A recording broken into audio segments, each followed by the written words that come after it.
कि हिंदुस्तान को एक सच्चाई और देखनी चाहिए कि आज वो लोग जो बहुत बड़ी बड़ी बातें कर रहे हैं, ज्ञान की बातें कर रहे हैं ना, किसान के लिए पीड़ा है, किसान आत्महत्या कर रहा है, किसान के घर में भोजन नहीं है, किसान क्या करेगा, किसान झोपड़ी में रहता है, किसान का बच्चा पढ़ नहीं पाता है।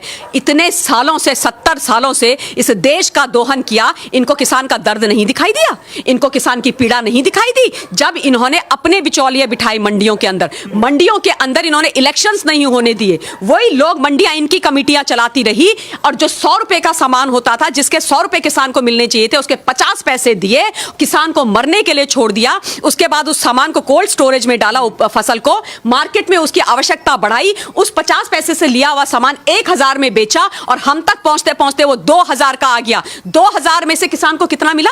50 पैसा।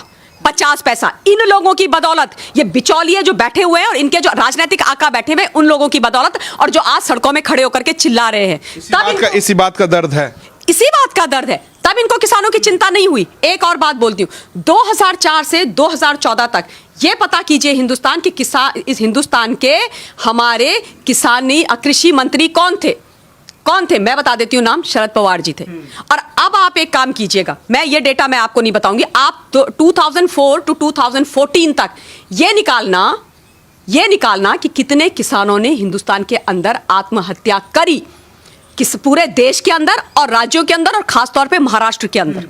निकालेंगे, दूध का दूध और पानी का पानी हो जाएगा, इनका काला चेहरा सामने आ जाएगा। शरद पवार जी सारे प्याज की सारी मंडियां कंट्रोल करते हैं, वहां पर सारी मंडियां कंट्रोल करते हैं और उसके बाद अगेन 50 पैसे में लेके उसकी होर्डिंग करते हैं, उसके बाद बेचते हैं। इन लोगों से प्रश्न नहीं किए जाने चाहिए?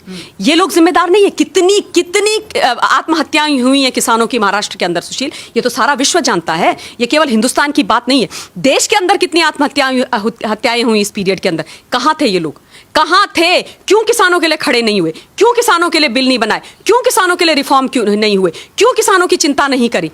क्यों नहीं करी?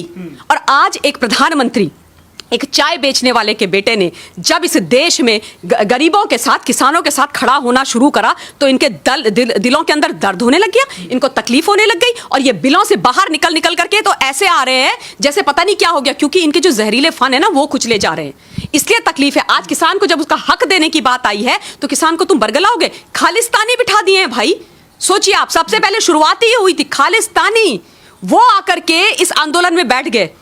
आप सोचो, जस्टिन ट्रूडो, कनाडा के प्रधानमंत्री का हिंदुस्तान के किसानों से और हमारे इंटरनल मैटर से क्या मामला है और क्या लेना देना है? उसका क्या लेना देना? जस्टिन ट्रूडो वहां से मैसेज भेज रहे हैं और पूरे देश में उसको, पूरे विश्व के अंदर उसको वायरल कर रहे हैं और अपना सपोर्ट जाहिर कर रहे हैं। और बाय द वे, वही जस्टिन ट्रूडो हैं ये, WTO में जस्टिन ट्रूडो ने MSP का विरोध किया, वहां विरोध करते हो और यहां पे एक वीडियो मैसेज भेज करके हमारे यहां के लोगों को बरगलाते हो।